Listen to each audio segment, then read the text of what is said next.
could love me. You can never follow me. Boom, every time I saw me. Manchester, la mama, I did it. Manchester, la mama, I did it. Manchester, la mama, I did it. Manchester, la mama, I did it. Let go. Oh yeah, let go. Let go. Make a move. Let go. No go down. Let go. Oh yeah, wait. Let go. Oh yeah, let go. Let go. Make a move. Let go. No go down. Who them be? Where my boys they ever ready? Manchester City, we are the ones. We are the greatest you'd ever see. Play of Lagos. After full time bowling, instant out, we don't score the goal. Win all the lose.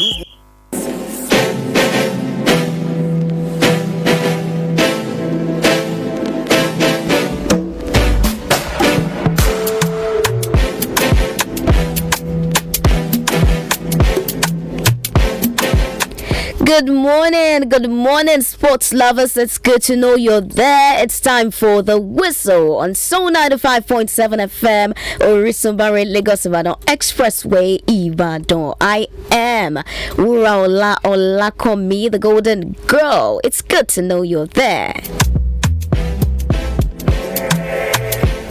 You know, on the whistle, we'll bring you sports news from across the globe. And without wasting time this morning, we'll start from Waffle B Women's Champions League qualifier, where Bayelsa Queens crushed Atlanta Ladies and goes top. Let's talk about Nigeria's representative in the Waffle B Women's Champions League qualifier, Bayelsa Queens. The center won in single to teams in the competition with a resounding victory over the Togolese side, Atlanta Ladies. Ampem Dakwa secured a 3-0 win over USFA to open the group yesterday afternoon, and the Nigerian champions did not allow the result to get into them as they defeated Atlanta 5-0 in the second match of the day. And Joseph Miracles opened the floodgate of goals in the 5th minute before Etim Diong made it 2-0 2 minutes later. After scoring the second goal, Eddie Diong went on fire in the second half as she scored the 3rd, 4th and 5th goals back to back to make a resounding 5-0 win for Nigerian champions. The emphatic win took Bayelsa Queens to the top of the group of their rival Ampem Dakwa Ladies via goal difference.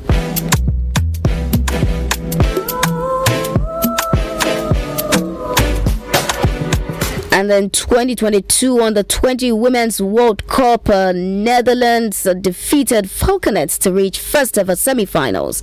2 first half goals by Netherlands and a 2-0 win against Nigeria's Falconets in yesterday's quarterfinals of the 2022 FIFA Under 20 Women's World Cup in Costa Rica. It is a first ever appearance in the semi-finals for the Netherlands at the Under 20 Women's World Cup. The last time the Falconets made it to the semi-finals was at the 2014 edition in Canada, and victory against the Falconets means the Netherlands will take on Spain in the semi-finals. The Falconets boast the early part of the game and had a shout for a penalty on 9 minutes after Flory Sebastien was brought down inside the box, but the referee waved a play on. But it was the Netherlands who took the lead in the 12th minute through Zara Hilswit, who volleyed into the top corner after a poor clearance from the Falconets keeper Blessing Demahin.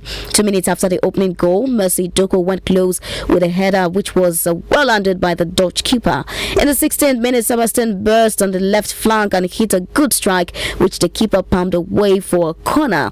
The Falconets continued to push forward and almost equalized in the 32 minutes, but Deborah Abiodun's long-range effort hit the crossbar while Okuchukwu's follow-up was tipped away for a corner.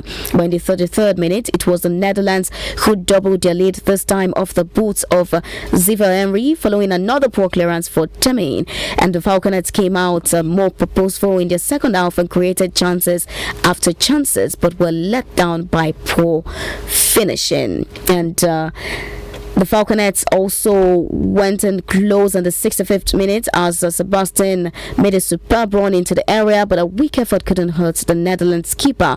In the 93rd minute, the Falconets were awarded a penalty for handball, but after a review, the decision was overturned.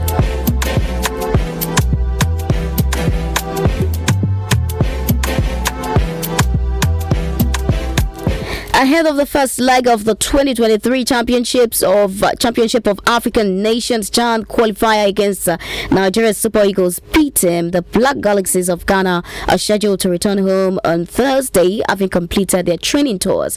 The team are presently in Austria on a 7-day training tour ahead of the all-important final round of the qualifier against Nigeria.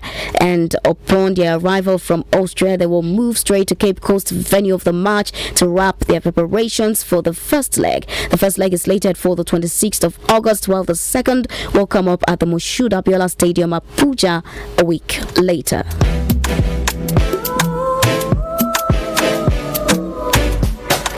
Without wasting time, let's move to Nigerian footballers abroad. We'll start with Victor Osimhen, who has expressed his delight after netting his second Serie A goal this season as Napoli hammered the newly promoted Monza 4-0 yesterday. Osimhen had opened his account for the new Italian top-flight season when he got one of the goals in Napoli's 5-2 win at Verona in the weekend's opener. Against Monza, he doubled Napoli's lead in 2 minutes of added time in the first half. Off an assist from Zambo Anguissa. He was then replaced by Luciano Spalletti with 6 minutes left to play. And reacting to his second strike for the season, Osimhen wrote on Twitter, and I quote, "Another win, another goal. God is the greatest. We move." Despite suffering injuries and testing positive for COVID-19, Osimhen was Napoli's top scorer in Serie A with 14 goals in 27 games. And Napoli topped the league table after recording 2 wins from 2 games played so far.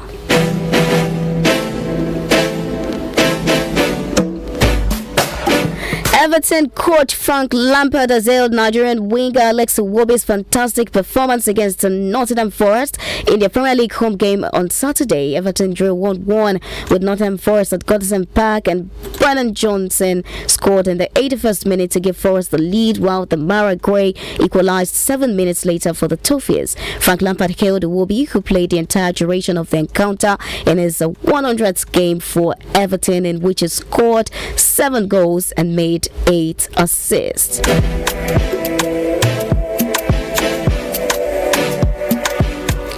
Atalanta coach Gian Piero Gasparini says that Ademola Lookman and his teammates shouldn't be judged too soon. Recall that a Nigerian who sealed his move to the Italian Serie A from German Bundesliga side RB Leipzig for an undisclosed fee 3 weeks ago scored on his debut in Atalanta fixture on opening match day 1. Gasparini wants 10 games before assessing where they are. I said, and I quote, "At least 10 games will be needed to see Milan today. I am model. They've been able to sign valuable youngsters. They're a model on and off the pitch. To represent for me the real model to follow."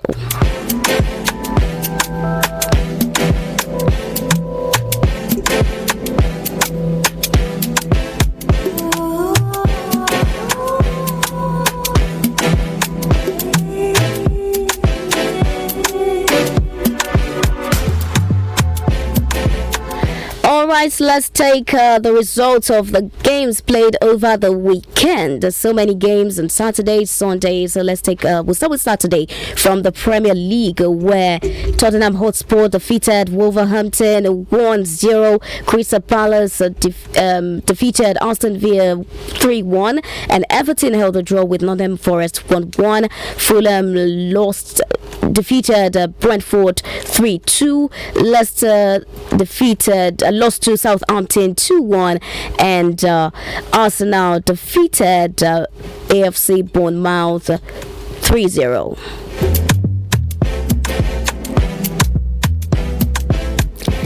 In La Liga, Osasuna defeated Cadiz 2-0. Mallorca lost to Real Betis 2-1, and Real Madrid defeated Celta Vigo 4-1.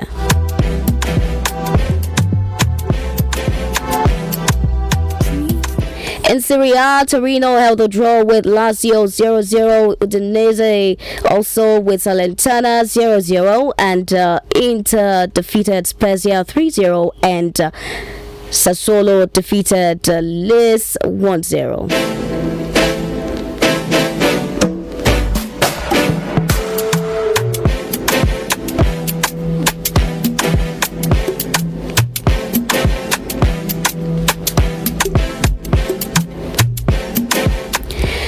right, in Bundesliga, German Bundesliga, Augsburg lost to Mainz 2-1, and Borussia Dortmund lost to Werder Bremen 3-2, and Union Berlin defeated RB Leipzig 2-1.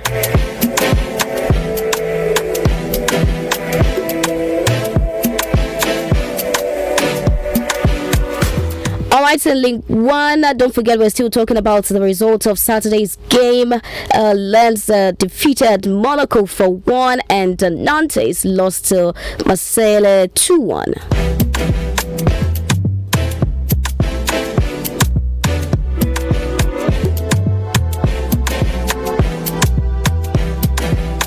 In Premier League for Sunday's results, that's yesterday, Leeds United defeated Chelsea 3-0. Yes. And Brighton and Hove Albion defeated West Ham United 2-0. And Newcastle United held a draw with Manchester City 3-3. In La Liga, Atletico Bilbao defeated Valencia 1-0, and Villarreal defeated Atletico Madrid 2-0, and Barcelona defeated Real Sociedad 4-1. In Serie A, Empoli held a goalless draw with Fiorentina, and Napoli defeated Monza 4-0, and Atalanta held a draw with AC Milan 1-1, and Bologna also had a draw with Verona 1-1. In German Bundesliga, Bayern Munich defeated Bochum 7-0. Yes, a whooping 7-0, and we move to League One, where Reims had a draw with Strasbourg, and also Montpellier defeated lost to Auxerre 2-1, and finally PSG defeated Lille 7-1.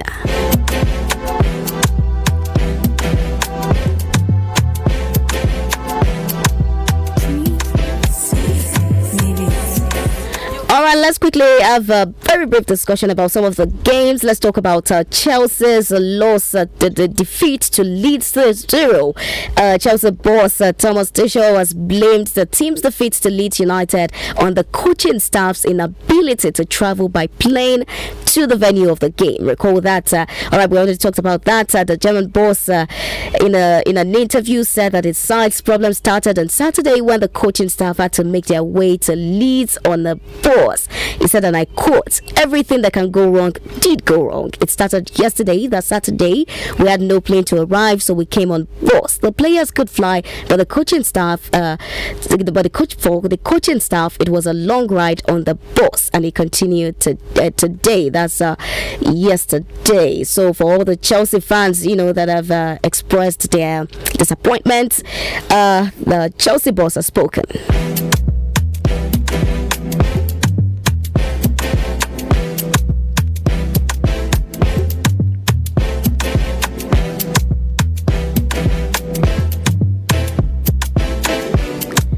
Okay, in Bundesliga, where Bayern defeated Bochum 7-0. Let's see how it happened. Sadio Mane scored twice to help the champions, and also Sadio Mane now has 3 Bundesliga goals to his name and 4 in all competitions for his new club.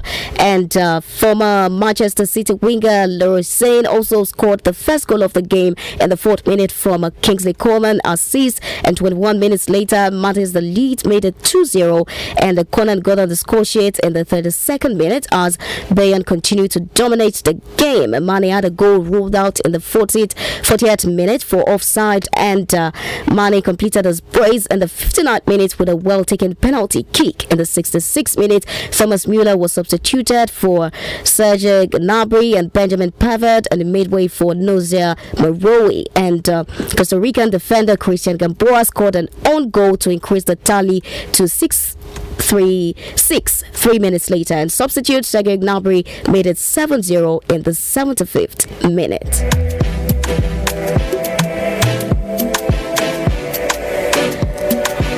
In League One, Kylian Mbappe scored after 8 seconds on his way to a hat-trick as PSG thrashed Lille. And in a move off the training ground, the visitors fed Lionel Messi, who clipped the ball over Lille defense from Mbappe to sink past Leo Jardim. Messi added a second, and Achraf Hakimi hit a third before Neymar scored twice. Mbappe scored 2 more after the break, while Jonathan Bamba pulled one back for the host. And PSG's biggest victory against Lille, who seized their French crown in 2020-2021, means they are topper of League One after scoring 16 goals in their opening 3 wins in the defense of their title. Lille drops to 12th place after this defeat.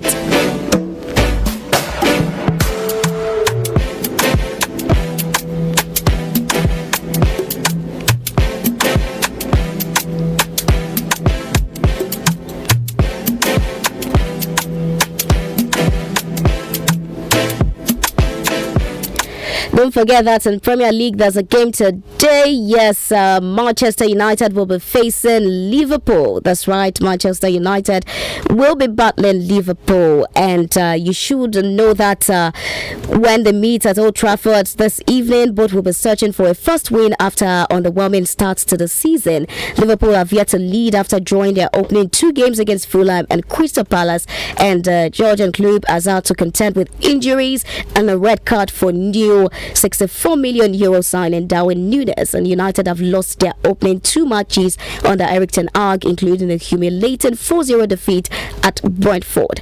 Having lost their last 2 matches of 2021-2022 under interim manager Ralf Rangnick, United are looking to avoid a 5th straight league defeat for the first time since a run of 7 between January and March 1972.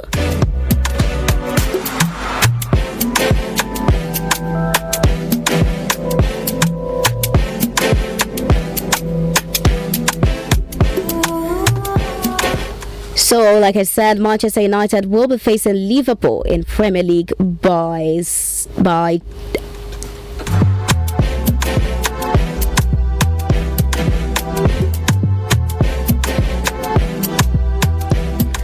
all right, Manchester United will be facing Liverpool by 7 this evening, and in La Liga, Elche will be facing Almeria, and Getafe will be facing Girona. In Serie A, Roma will be facing Cremonese, and Sampdoria will be facing Juventus.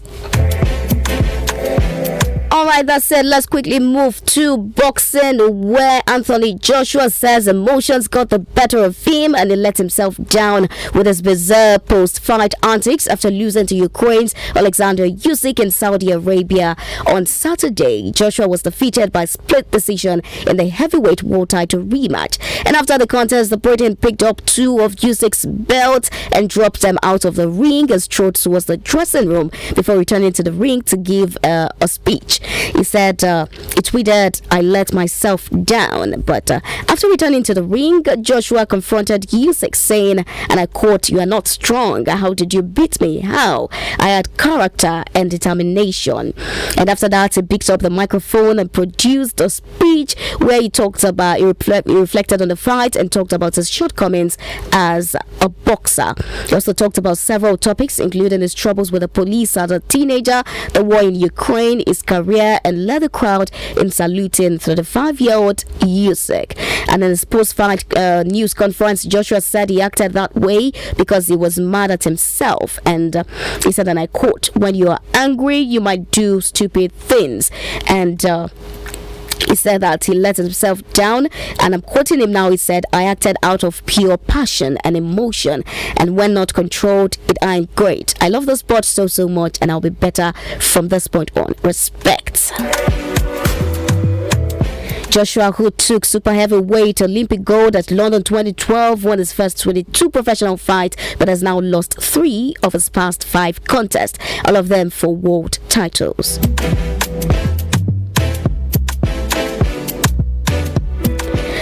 fight to decide, the undisputed world heavyweight champion moved closer as Alexander Usyk called out Tyson Fury, who hinted he could reverse his decision to retire. Usyk defended his WBA Super, WBO and IBF belt in a point win against Anthony Joshua, like I said earlier, in Saudi Arabia. And now WBC champion Fury has not fought since beating Dillian White in April. And Usyk, who retained his titles with a split decision win, said, and I quote, "I am convinced he wants to fight me." And he added that I want to fight him. I am not fighting Tyson Fury. If I am not fighting Tyson Fury, I am not fighting at all. End of quote.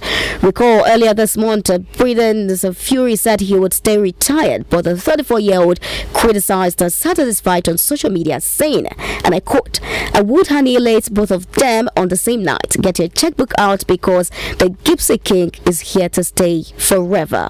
And when asked about Fury's comment, Usyk replied, and I quote, "That's what he's dreaming every day. I'm going to beat him." So we're waiting to see if that fight is going to happen. All right. Let's talk about Nigerians UFC fighter Kamaru Usman, whose hopes of retaining his welterweight belt was dashed after he was knocked out cold by opponent Leon Edwards in the 5th round of their rematch held in Salt Lake City, Utah, United States yesterday. Usman, who suffered the first takedown of his UFC career in the early round, was dominating the encounter up till 2 minutes to the end of the bout. Left arm feint from his challenger, which was followed by a vicious head kick, sent the Nigerian nightmare to sleep. The loss comes as a big upset, considering Usman was on the verge of equaling UFC great Brazilian Anderson Silva's record of longest 16 winning streaks. This is Usman's second UFC fight, a career loss in 22 fights, as the former champion is noted for his longevity and consistency over the years. The defeat also sums up a bad day for combat sports fans in Nigeria. All right, it's on the same day that we also witnessed Anthony Joshua's losing his rematch to Usyk.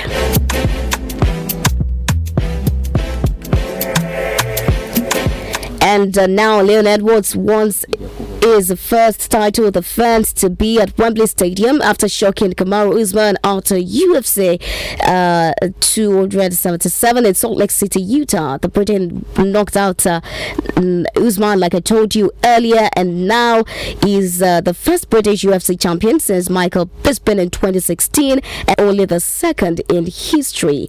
And in beating Usman, Edwards pulled off one of the biggest upsets in UFC history.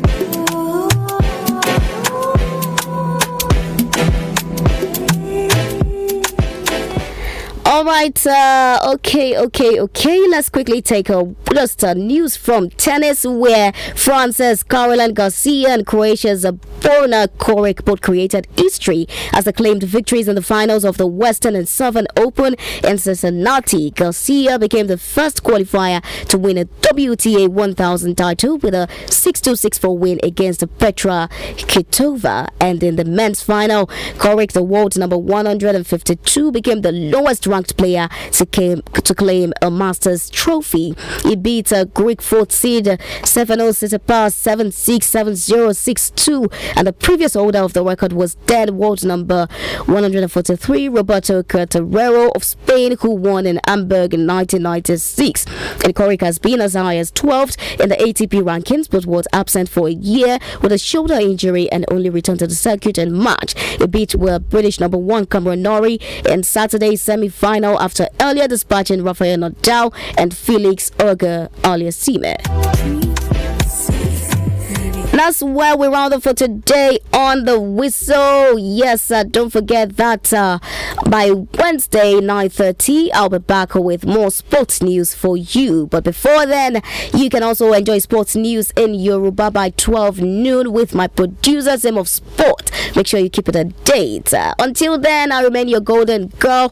Catch me by 2:30 p.m. We'll be coming on Soul Spice. And don't forget, it's movie one day on Soul Spice. So make sure you stay tuned. All right, for now, we still have amazing programs lined up for you on Soul 95.7 FM. Do not go anywhere. I am Wura Olakomi, the golden girl. For now, it's bye.